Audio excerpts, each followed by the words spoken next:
Bonjour à tous, bienvenue pour cette vidéo qui va être un petit peu longue. Si vous avez du temps, bon, ça vous permettra de connaître en effet les possibilités de l'application Google Home.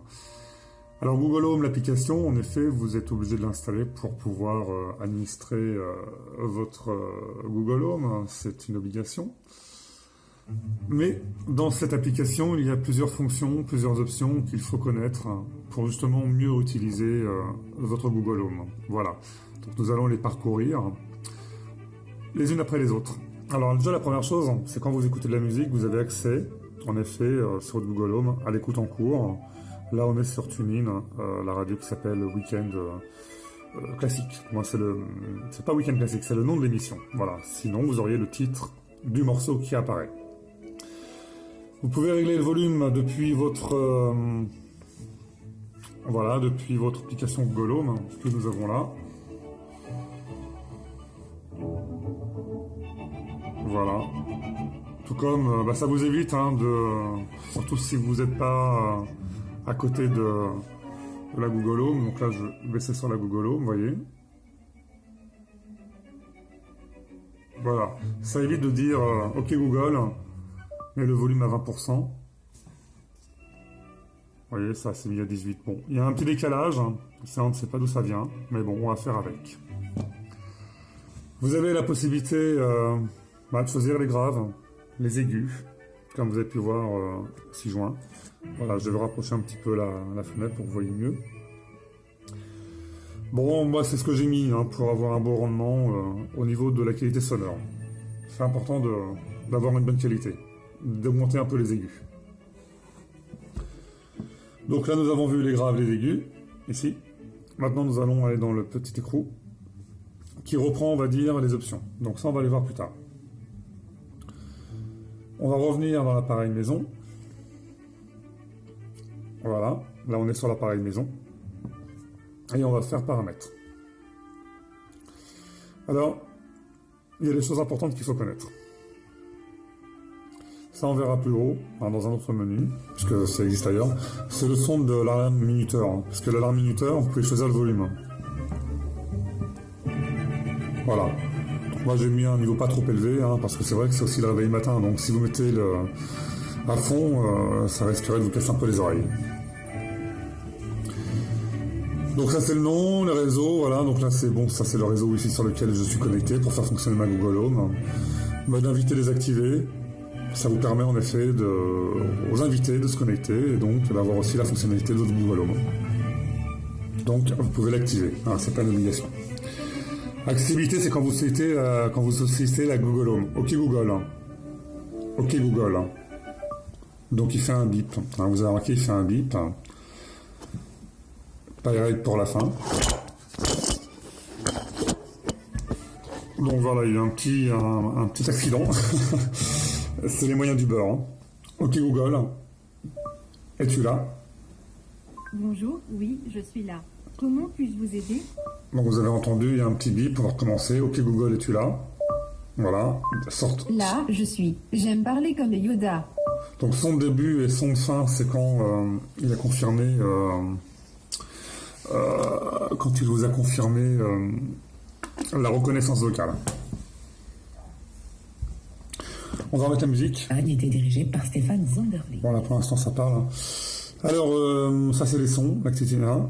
Le programme preview, c'est quoi? C'est si vous avez la possibilité d'y accéder, d'y être abonné. Ça c'était au début, au début quand j'ai eu ça, quand je me suis connecté à ma Google Home, il m'a proposé ça, puisque j'étais un des premiers à utiliser la Google Home en France, lors de sa mise en commercialisation.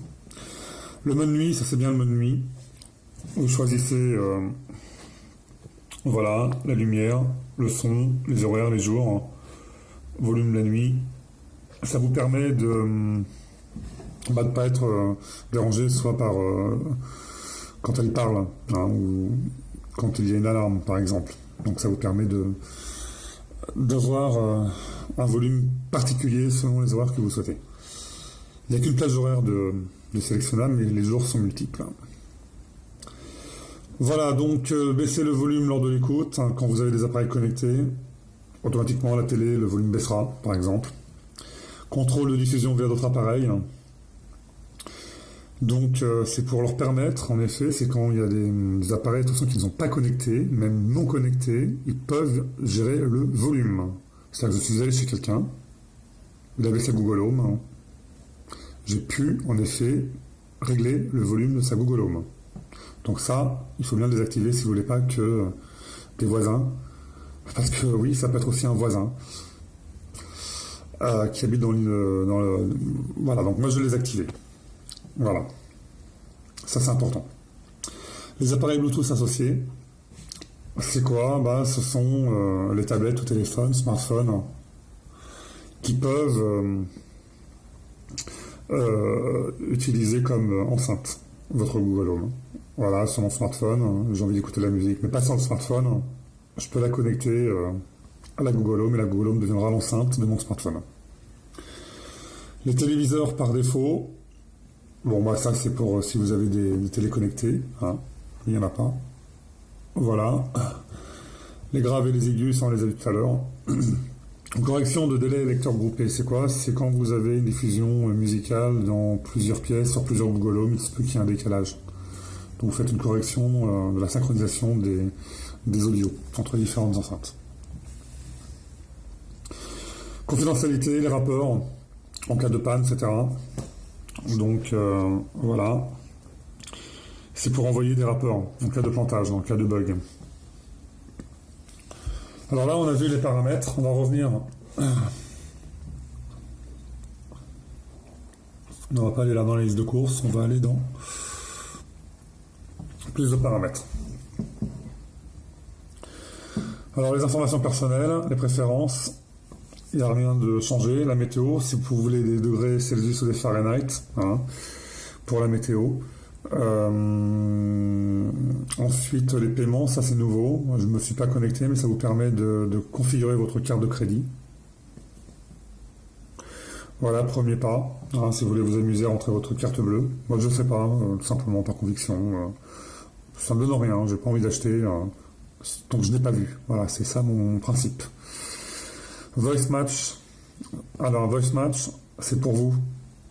Si vous êtes enroué, par exemple, si vous avez changé de voix, votre voix à la muée, ça vous permet de reconfigurer Google en lui disant OK Google. Voilà. Bon, on va pas revenir dessus. Voice Match, c'est la reconnaissance vocale. Donc si vous invitez des personnes, ils ont le droit aussi de s'identifier. Hein. Voilà, donc là vous avez les appareils qui reconnaît. L'assistant Google n'indique vos informations personnelles que lorsqu'il reconnaît votre voix sur ces appareils. C'est-à-dire que si vous demandez le rendez-vous, il ne va pas vous donner le rendez-vous de votre père ou de l'ami chez qui vous êtes. Voilà. Donc vous pouvez donner accès au Google Home. Par contre, c'est-à-dire que à votre voix, il vous reconnaîtra et sait que c'est vous.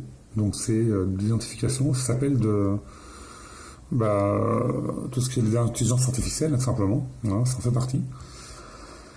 La tablette, donc la tablette, c'est quand vous avez l'assistant Google qui se met en route, quand vous dites OK Google, il y a votre tablette qui se met en route, donc voilà.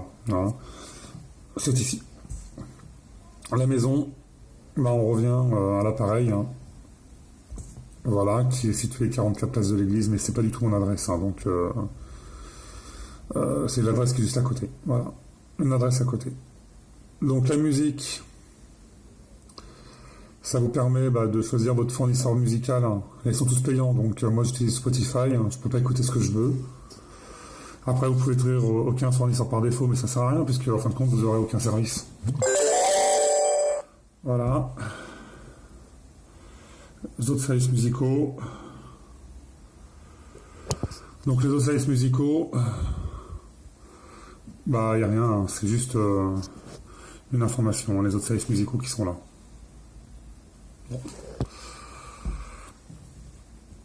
Ensuite, ça c'est les notifications, c'est pas grave.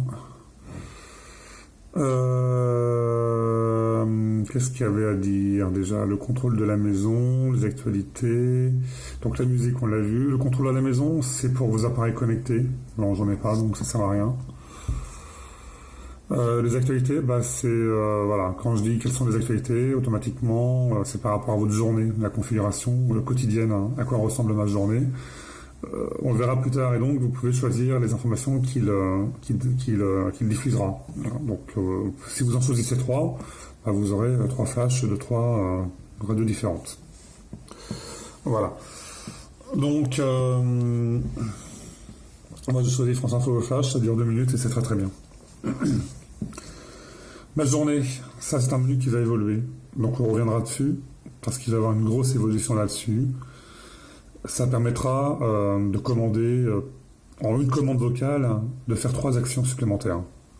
Donc c'est vrai que ma journée c'est un début en termes de multicommande, puisque là on est dans du multicommande déjà. Et multicommande va pouvoir le faire sur plusieurs on va dire process. C'est-à-dire par exemple c'est la fin de la journée, je vais me coucher. Bon, ça va mettre votre volume à temps, ça va vous donner la météo pour demain, ça va baisser les volets, ça va programmer votre réveil demain matin, ça va vous mettre un peu, je sais pas, c'est ce que vous voulez, ça, en une commande vocale, vous ferez plusieurs actions. Donc ça, on va pas en parler puisque ça va changer, il y aura une vidéo dans les semaines qui viennent. Les téléviseurs et les enceintes, on en revient toujours aux appareils connectés de la maison. Les achats, c'est les achats que vous avez faits. La liste de courses, vous la connaissez. Ça vous redonne la liste exacte des achats que vous devez réaliser. Les rappels, c'est un nouveau module.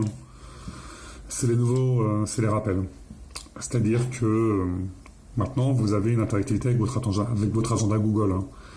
Donc les rappels, ils sont là. Pourquoi il n'a pas mis les rendez-vous? Je ne sais pas pourquoi il a mis les rappels et pas les rendez-vous, sachant que les rappels, on peut les retrouver dans l'application Google Agenda. Ça fait partie de Google Agenda. Les raccourcis, c'est pour avoir de la rapidité. Par exemple, au lieu de dire parler avec annuaire inversé tout opérateur, en disant annuaire inversé, il comprendra ça. Ça m'évite de faire des phrases à rallonge. Les vidéos, les photos, où est-ce qu'elles vont être diffusées? Mais moi, série télé, je sais pas quoi, du tout bidule chouette, automatiquement il lancera sur la télé Netflix. Si j'aurais des mes photos, automatiquement, comme j'ai un compte Google Photos, on pourra lancer les photos de mon compte Google Photos sur ma télé. Voilà. L'agenda, ça c'est les agendas. Voilà. Tac. C'est les agendas. Voilà, c'est là les agendas. Donc ça vous permet de consulter non seulement les agendas des personnes qui vous ont autorisé à avoir accès à leur agenda Google, donc vous leur demandez qu'ils vous donnent l'autorisation et vous pouvez avoir l'agenda, je sais pas moi, de votre assistante médicale, si vous êtes médecin par exemple, l'agenda de votre associé par exemple, de votre femme, de votre mari, ce que vous voulez. Et donc, vous pouvez aussi interagir avec l'agenda, puisque aujourd'hui, vous pouvez très bien rajouter des rendez-vous. Rajoute un rendez-vous à mon agenda, tout comme les rappels qui sont là. Là, vous avez la liste des rappels. Par contre, votre agenda, vous ne pouvez pas le voir là. Là, vous pouvez avoir uniquement accès à vos agendas ou des agendas partagés. Donc, si vous voulez voir vos rendez-vous, c'est dans l'agenda Google. Et vos rappels, c'est des rappels quotidiens. Faire du rangement, faire ci, faire ça. Bon, voilà. Donc, nous avons fait l'application Google. C'est super. Google Home. Donc, je vous conseille de relaquer, tweeter, etc., d'aimer, de faire tout ce que vous voulez. Mais au moins, vous aurez une visibilité sur ce que peut faire Google, son application, à proprement dit. À très bientôt.